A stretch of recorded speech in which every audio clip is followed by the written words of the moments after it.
अस्सलाम वालेकुम प्यारे बच्चों, आप सभी का मेरे चैनल उर्दू क्लासेस में सीखे इस्तकबाल है। आज मैं आप सभी को तीसरी जमात की उर्दू मज़मून का सबक 7वां सबक चांद बीबी पढ़ाऊंगी। तो चलिए शुरू करते हैं। चांद बीबी। चांद सुल्ताना चांद बीबी के नाम से मशहूर है। वो अहमदनगर के बादशाह की बेटी थी। अब से कोई 400 बरस पहले वो अहमदनगर में पैदा हुई। चांद बीबी बड़ी ज़हीन थी। छोटी सी उम्र में इसने कई ज़बानें सीख ली थी। उसे मुताले का बड़ा शौक था। वो शिकार भी खूब खेलती थी। चांद बीबी का नाम क्या था? चांद सुल्ताना। चांद सुल्ताना के नाम से मशहूर हुई थी। अहमदनगर के बादशाह की बेटी थी और उन्हें कई ज़बानें आती थी। छोटी सी उम्र में बहुत सारी ज़बानें सीख ली थी। और चांद बीबी बहुत ज़हीन थी, बहुत तेज़ दिमाग की थी। उसे मुताले का शौक था। मुताले बच्चे मुताले कहते हैं पढ़ाई को। पढ़ाई का बहुत शौक था और वो शिकार भी खेलती थी। ठीक है।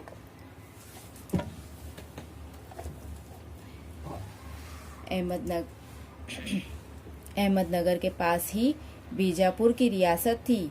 चांद बीबी की शादी वहाँ के हाकिम अली आदिल शाह से हुई थी। बादशाह इसकी बड़ी कद्र करता। दोनों साथ साथ सैर करते, शिकार को जाते। दरबार में भी मलिका बादशाह के साथ होती थी। सल्तनत के कामों में अली आदिल शाह चांद बीबी से मशवरा लिया करता था। चांद बीबी लोगों से खुद उनकी ज़बान में बातें करती थी, इसलिए लोग भी अपनी मलिका को दिल से चाहते थे। वो उसकी बड़ी इज्जत करते थे। मतलब अहमदनगर के पास ही बीजापुर की एक रियासत है जहाँ चांद बीबी की शादी हुई थी और वहाँ के हाकिम का नाम क्या था? अली आदिल शाह। और वो बहुत उनकी बहुत इज्जत करते थे। साथ में सैर करते थे, शिकार पे जाते थे और हमेशा अपने सल्तनत के कामों में अपनी बीवी को हमेशा उन्होंने खड़ा रखा। तो चांद बीबी लोगों से भी उनकी ज़बानों में बातें कर लिया करती थी, इसलिए लोग भी वहाँ के जो आवाम थी वो लोग जो थे दिल से उन्हें बहुत इज्जत देते थे। ठीक है बच्चों, चलिए अगला। चांद बीबी की शादी के 16 बरस बाद उसके शौहर का इंतकाल हो गया। उसे कोई औलाद न थी जिसे तख्त पर बिठाया जाता, इसलिए चांद बीबी ने अपने भतीजे को तख्त पर बिठा दिया। उसने अपने नन्हे बादशाह की सरपरस्ती की और बड़ी खूबी और मेहनत से हुकूमत का काम संभाला। उसने अपनी रियासत में बहुत से कुएं खुदवाए, तालाब, सड़कें और कई उम्दा इमारतें बनवाई। उम्दा इमारतें बनवाना, अच्छी इमारतें बनवाना। इस तरह उसने अपनी रियासत की तरक्की और भलाई के बहुत से काम किए। चांद बीबी की शादी 16 बरस तक रही। उसके बाद उनके शौहर का इंतकाल हो गया, जो उनके शौहर का नाम था अली आदिल शाह, और जिससे कोई औलाद भी नहीं थी। उनकी कोई औलाद। चांद बीबी की शादी 16 बरस के बाद उनके शौहर का आदिल शाह उनका इंतकाल हो गया, जिससे कोई औलाद भी नहीं थी उन्हें।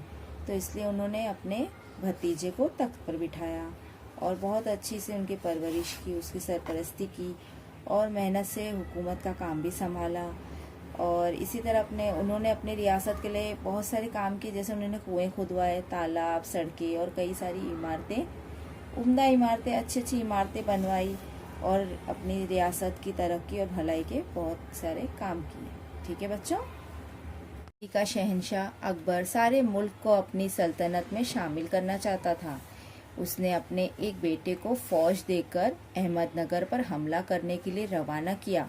ये खबर सुनकर चांद बीबी अहमदनगर पहुंच गई और अपनी रियासत को बचाने की तदबीरें करने लगी। उसने अहमदनगर के किले में खाने पीने का बहुत सा सामान जमा कर लिया था। उसे खौफ था कि दुश्मन की फौज ज़्यादा दिनों तक किले को घेरे रखेगी तो किले के अंदर लोग भूखों मर जाएंगे। उसने किले की दीवारों और रियासतों पर फौजी पहरा लगाया फौजी पहरा लगा दिया, मगर अकबर की फौज ने बारूद से किले की दीवार गिरा दी। चांद बीबी टूटी हुई दीवार के पास खड़ी होकर दुश्मन का मुकाबला करने लगी।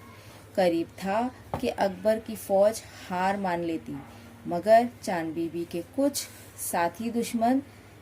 साथी दुश्मन से मिल गए और उन्होंने उसे कत्ल कर दिया। दिल्ली का शहंशाह अकबर सारे मुल्क में सल्तनत में शामिल करना चाहता था।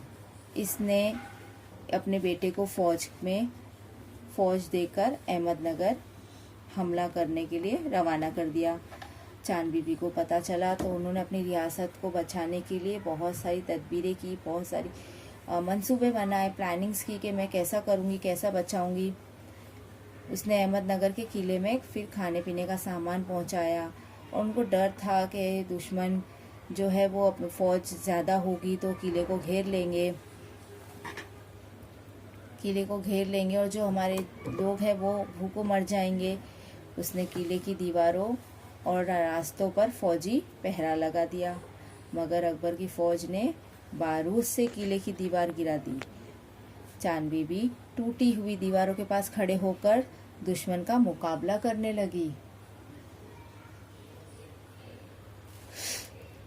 अकबर की फौज हार मान ही लेती, लेकिन चांद बीबी के कुछ सिपाही जो थे वो दुश्मन की फौज से मिल गए और उन्होंने चांद बीबी का कत्ल कर दिया। ठीक है, अब अगला देखते हैं। चांद बीबी अपने ही लोगों के हाथों मारी गई। उसने सारी दुनिया को दिखा दिया कि वतन की मोहब्बत किसे कहते हैं। उसने साबित कर दिया कि एक औरत भी बहादुरी के जौहर दिखा सकती है। चांद बीबी को पता है उनके दुश्मनों से मिल गए थे और उन्होंने ही उनके हाथों वो मारी गई। इसने सारी दुनिया को दिखा दिया कि वतन की मोहब्बत किस तरीके से वो अपनी रियासत से सबसे मोहब्बत करती थी, लोगों से कितनी अच्छी थी। और साबित होता है कि एक औरत कितनी बहादुर होती है। अपनी खूबी की तरह उनकी जितनी खूबियाँ, इतनी अच्छी अच्छी खूबियाँ थी उनके अंदर जौहर दिखा सकती है। मतलब उनके अंदर जो भी सलाहियतें थे वो एक औरत दिखा सकती है। ठीक है बच्चों, मैं उम्मीद करती हूँ आपको ये सब बहुत अच्छे से समझ आ गया होगा।